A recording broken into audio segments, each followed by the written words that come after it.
그리스 치프라스 총리요. 요즘 그리스 선거 참 자주 합니다. 한 2달 전에는 국민투표 했지요. 뭐 EU의 지원에 대해서 찬성하냐 반대하냐고. 그동안 또 국회를 해산하고 또 총선을 그저께 다시 했습니다. 근데 치프라스가 이끄는 시리자가요, 얼추 절반에 가까운 의석을 얻어가지고, 그리스는 하도 땅이 많다 보니까 무조건 1당만 되면 50석을 얹어줍니다. 그러니까 1%, 0.1%라도 많아가지고 1당이 되면요 50석을 더 받아요. 그 의석을 받게 되면 다른 어떤 그리스 뭐 독립당인가 한 10석 있는 정당하고 합치면 300석 중에서 절반을 넘기게 됐습니다. 그래서 이 치프라스가 이 그리스에 맨날 싸우는 야당 신민주당하고 보다 한 7% 더 얻었어요. 일당이 돼가 조그만 그리스 독립당인가 묶어서 지금 과반수를 넘겨서 연정을 구성을 뭐 확실히 하게 되는 걸로 보입니다. 그래서 시리자의 극자연합당은 또 집권을 하게 된 거죠. 그런데 여기 또 중요한 것은요, 신나치당이 뭡니까? 황금새벽당이라는 이 거구 정당입니다. 이 정당의 깃발이나 로고도요, 그 나치의 이 깃발하고 비슷한 걸로 이렇게 만들었습니다. 이 당이 지금 3당이 됐습니다. 그러니까 그리스는 한마디로 지금 경제위기 하에서 극자와 거구가 득세하는 양상으로 가고 있는데요. 현재 이 그리스는 대부분의 EU 지원금을 가지고는 지금 그리스가 지고 있는 빚에 이자를 갚아야 되는 겁니다. 그리스가 쓸 돈이 별로 없어요. 그런데 EU가 그냥 주는 게 아니라 세금을 더 늘리고 임금을 삭감하고 공무원도 줄이라, 복지도 줄이라, 이런 요구를 걸고 하는 겁니다.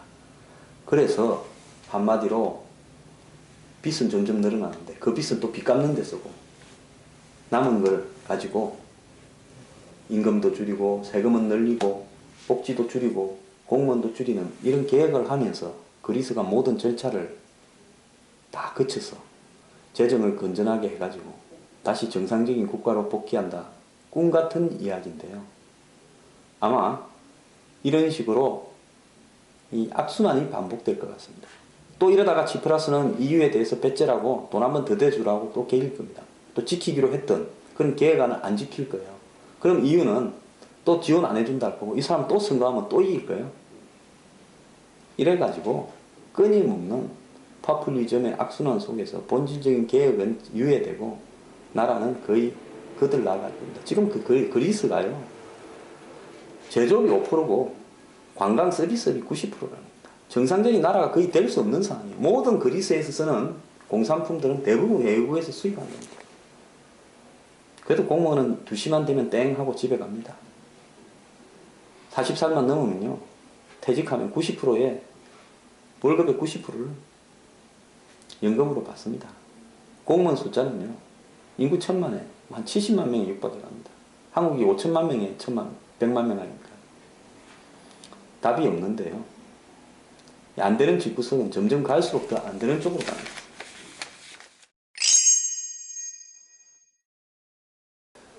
중국이 아시아 인프라 은행을 건설하는데 자본금이 1000억 달러, 그러니까 117조 원 정도가 되는 정도였는데 이걸 중국이 과연 거둘 수 있을까? 다 가입해서 아시아 인프라 투자은행을 만들면 거기에서 있는 자금 지원을 받거나 또 거기에서 예를 들어서 아시아 인프라 은행에서 건설 수요가 생기면 그 공사 같은 거 좀 해볼까? 이런 생각으로 다들 뛰어들었지, 돈은 누가 낼 것인가는 사실상 정해지지가 않았기 때문에 돈 내는 데는 다 끌었습니다. 그런데 사우디 등 중동의 7개가 우리가 돈 내겠다고 해서 실제로 돈을 많이 태우면서 아시아 인프라 은행이 가능해졌다는 겁니다. 그러면 왜 이 중동은 중국의 아시아 인프라 투자 은행을 만들려 한 걸까요? 중동은 현재 이 석유, 가스 이런 부분에 있어서 새로운 세일 혁명으로 산유국으로 등장하고 있는 미국과의 경쟁 부분에서 미국이 저 은근히 이제 세계 최대의 산유국으로 가고 있는데 우리가 앞으로 저 미국 때문에 코가 끼이게 되면 미국이 오일 가격을 자기 마음대로 통제하면서 우리를 우습게 볼 거다. 우리가 중국에 기대어 가지고 미국을 좀 통제해야 된다. 자, 그리고 대부분의 오일은 오일 달러라고 하는 말이 있듯이 달러로 결제를 합니다. 자, 중동의 입장에서는 달러를 통제권을 가진 미국이 굉장히 부담스러웠을 겁니다. 실제로 중동의 오일을 개발하고 판매하는 대부분의 부분이 미국을 비롯한 석유 메이저 국가들의 서방에 소속돼 있지 않습니까? 그러니까 이 사람들은 달러가 아닌 다른 어떤 오일을 거래할 수 있는 통화라든지 경제적인 어떤 시스템을 또 원했을 겁니다. 그래서 중동이 겉으로는 뭐 미국과 동맹도 맺어서 미군이 주둔도 하고 있고 그렇지만 다른 한편으로 차후에 중동의 석유 가치가 하락되는 이런 상황에 대비해서 새로운 어떤 견제를 기구를 만들어야 되겠다. 이래서 중국을 통해 가지고 아시아 인프라 투자은행을 만들었는데요. 중국은요 초대 아시아 인프라 투자은행을 자국 사람 진리친으로 임명을 했습니다. 그래서 중국은 1대1로 해가지고 중국이 전 세계에 이 경제적인 어떤 라인들을 과거의 실크로드처럼 갖추어 가겠다. 그래서 아시아, 중동, 유럽, 아프리카까지 흐르는 남미까지 가는 이런 경제 권력을 형성하겠다. 이런 거창한 꿈을 꾸고 있는데요.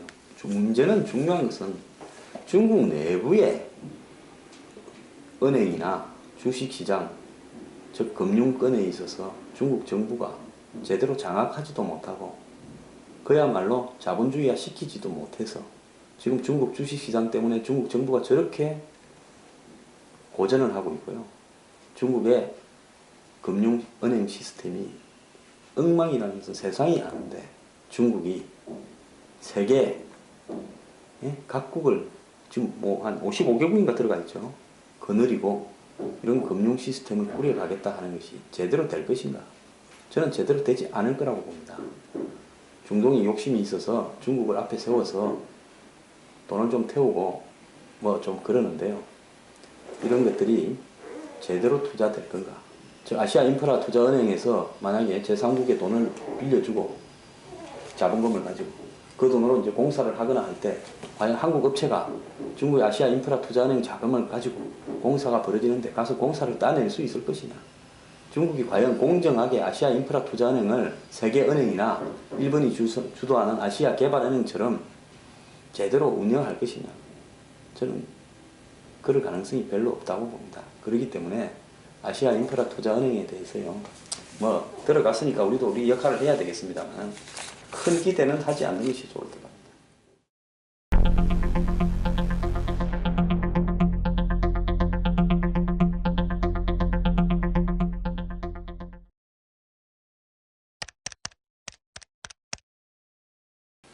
이러한 가전회사 엔테캄이라는 회사가 론스타, 만수르에 이어서 세 번째 한국 정부를 상대로요, 이 ISD, 즉 이 국가 간 이 손해배상 소송을 제기를 했습니다. 자, 뭐 엄격하게 말하면 이름이요, 투자자 국가 간 국제중재인데요.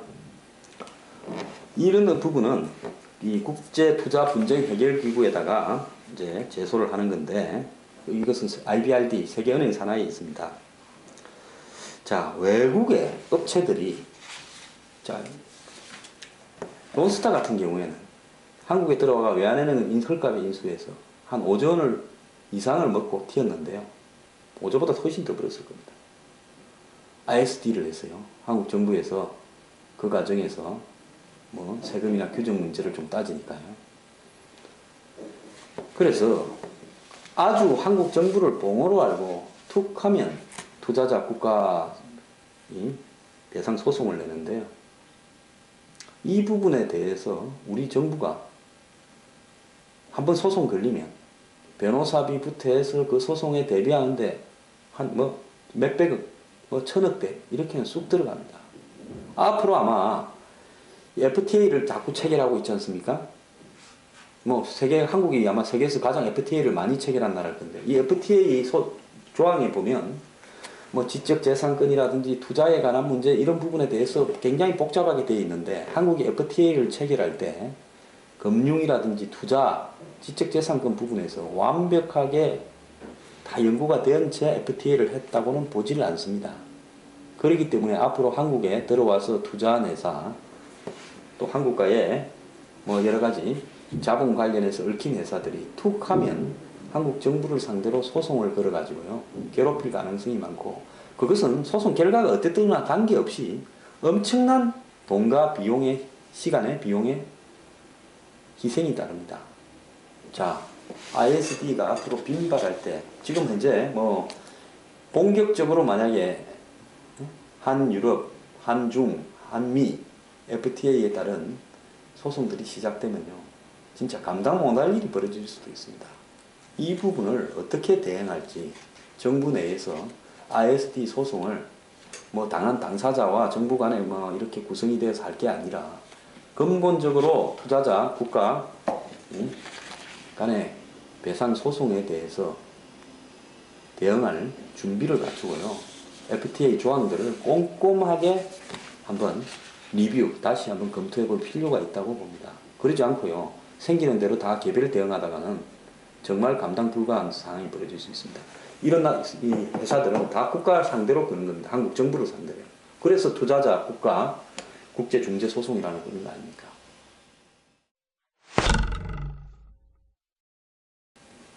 정부가요, 우리나라 숙박시설이 최근에 굉장히 관광 전문 호텔들을 많이 짓고 있습니다만은 부족하다고 해서 정부가 이 각종 숙박시설을 굿스테이라고 이렇게 지정을 하고는, 그런 굿스테이에 포함된 간판이 붙어 있는 그런 숙박시설에는 저리에 그 시설 보수 자금, 운영 자금을 줍니다.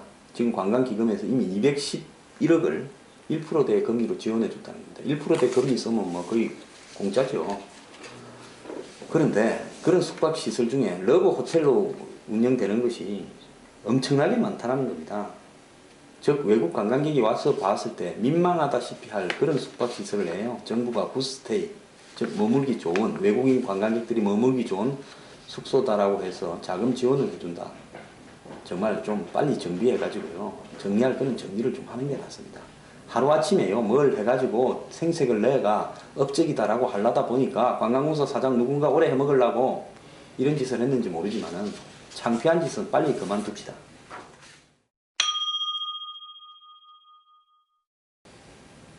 요즘 그 자영업자들 고충 중에요, 프랜차이즈 업체의 행포도 있지만은 너무 비싼 임대료 문제이기도 한데요. 그야말로 한국에서는 도나스라든지 뭐 커피 이런 부분으로 일가견을 가지고 있는 던킨 도너츠가 월세를 감당을 못해가지고, 뭐 도심의 지하철역 옆이라든지 뭐 도심의 번화가에는 대부분 던킨 도너츠가 있었습니다. 뭐 국제적인 브랜드 아닙니까? 근데 이 던킨 도너츠가 올라가는 임대료를 감당 못해가지고 매장을 820개였는데 작년에 올해 790개로 줄였대요. 그런데 그 감당 못하는 이유 중에 하나가 뭔가 하면 임대료가 너무 올라갔다. 그래서 기존 매장들도 크기를 점점 줄이고 있습니다. 그래서 던킨 도너츠 같은 이런 브랜드도 임대료를 감당할 수 없다고 한다면 우리나라 이 번화가의 상가 임대료가 지극히 비정상적이다라는 부분이 있는 거죠. 그래서 이런 부분들을 좀 임대료 부분을, 한국이 자영업자가 세계에서 가장 많은 나라 중에 하나인데 임대료가 이렇게 높으면 자영업을 통해가 안 망할 수 있겠습니까? 정부에서 임대료 문제에 대해서도 공시제도를 만들어서 대응을 해야 될 필요가 있다고 합니다.